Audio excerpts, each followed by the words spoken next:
2022 সালে টেট পরীক্ষা দিয়েছেন, পাশ করেছেন, তবু এখনো মেলেনি চাকরি। দ্রুত নিয়োগের দাবিতে পুজোর মুখে এবার পথে প্রতিবাদে 2022 সালে টেট উত্তীর্ণরা। এদিন দুপুরে বারাসতে যশোর রোডে বিক্ষোভে সামিল হন তাদের একটা বড় অংশ। এই বিক্ষোভের মাঝে আটকে পড়েন দমদমের সাংসদ সৌগত রায় এবং পানিহাটি বিধায়ক নির্মল ঘোষ। তৃণমূল সাংসদ সৌগত রায়ের গাড়ি ঘিরে বিক্ষোভ দেখান তারা। 1 ঘন্টারও বেশি সময় অবরুদ্ধ হয়ে পড়ে যশোর রোড। যশোর রোডে আটকে পড়ে সাংসদ বিধায়কের গাড়ি। সাংবাদিকদের সামনে আন্দোলনকারীরা নিজেদের ক্ষোভ উগরে দেন। 89,000 শিক্ষক পদ আছে, তাহলে কেন আমাদের 50,000 দিতে পারছে না?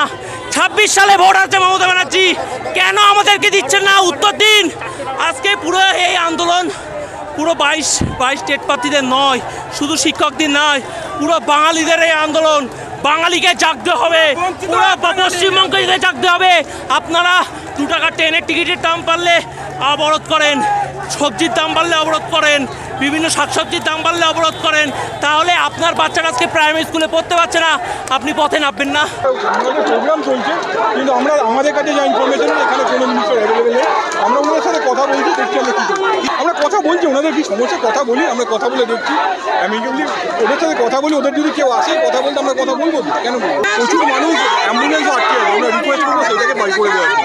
আমরা 2022 সালে টেট পাস করেছি, আমাদের স্বচ্ছ টেট, আমাদের ওএমআর আছে।